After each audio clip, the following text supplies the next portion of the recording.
my new project I just started. I read on one of the forums, or actually there was a link on one of the forums that I visit regularly on a method called HugelKultur. And this is a method where they put down logs and wood and roots and whatever, and then they cover it with sod. And the first year it doesn't work so well because it takes a little bit for the wood to start rotting.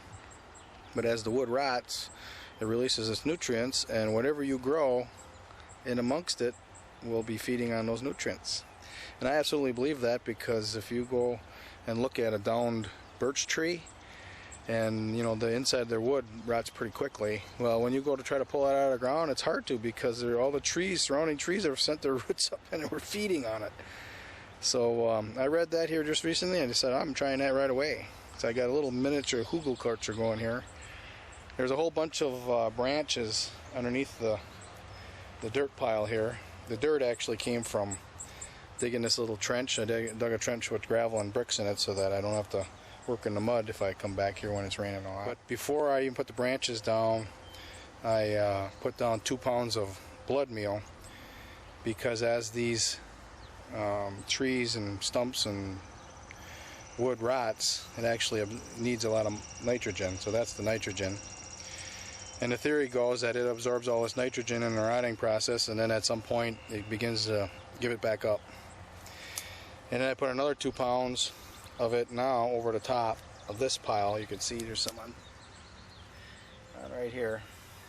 So now the next step is I'm going to put in a layer of sod here, but I'm going to put the sod upside down. And then on top of that, I've got some popple here that I cut in the back, popple tree. So we got these. I'm going to put that on the top of the upside down sod. And I've got some more in the back, so it'll be quite a bit more, probably just as much as what's here, more onto this little pile. And then on top of all that, then we're going to be putting sod with the grass side up. And this is where I'm going to plant those weeping cherries. I'm going to put one definitely on the north side, and I'm going to research these weeping cherries, see how big they get. But if they don't get that large, I'm going to put one on the south side too. And we got a rhubarb patch. I've got clover and buckwheat growing around it. It's a cover crop.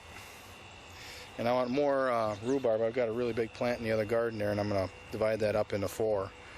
And I'll probably put 2 or 3 of those on the HugelKultur and another one in the corner right here.